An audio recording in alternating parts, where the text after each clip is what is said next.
Hello दोस्तों, स्वागत है आपका हमारे चैनल पर। आज हम आप सभी लोग के लिए गणेश जी का सोहर लाए हैं। अगर आपने हमारे चैनल को अभी तक सब्सक्राइब नहीं किया है तो प्लीज हमारे चैनल को सब्सक्राइब कर लें, साथ ही साथ बेल आइकन को जरूर प्रेस कर दें ताकि हमारे सारे वीडियोस के नोटिफिकेशंस आपको सबसे पहले मिलें। एक फूल फूलैया जोधिया दूसर बेनी माधव दूसर बेनी माधव हो मोरी बहिनी तीसर फूल फूलै फूलवरिया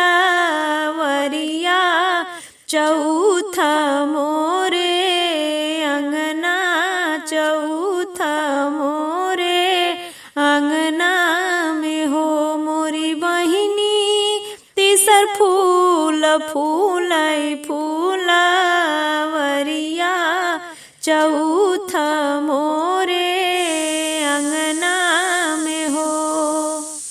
गैया के गोबरा मंगबै तयंगना ले पौबै कि अंगना ले पौबै हो मोरी बहिनी बेदिया बनाई सजौबै गणेश बैठौबै गणेश बैठौबै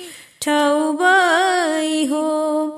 इहौ चारो फूल जाऊ पौतेऊ गजला गछवौतेऊ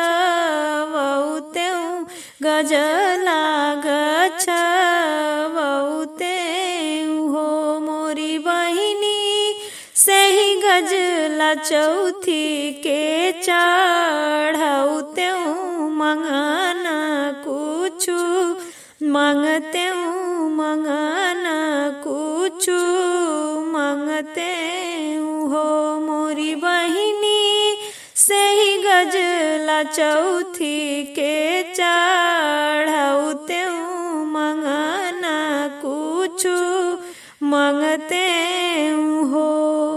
सोनमा त मांगतेऊ हार दिया सरूपवा दहिउआ सरूपवा दहिउआ सहो मोरी बहिनी पुतवा त मंगतेऊ नारी अरया सधेरिया लावंगया सुधेरिया लावंगया सहो मोरी बहिनी हाथी घोड़ा मांगतेऊ भेलवन भैंसी कुसा डाभर भैंसी कुसा डाभर हो।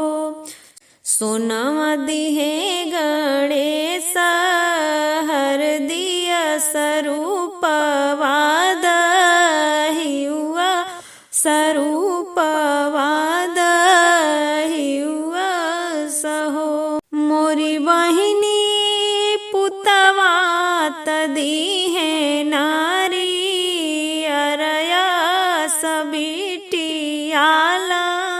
वंगया सधेरिया लावंगया सहो मोरी बहिनी हाथी घोड़ा दिहलेगा भेलवान भैंसी कुसा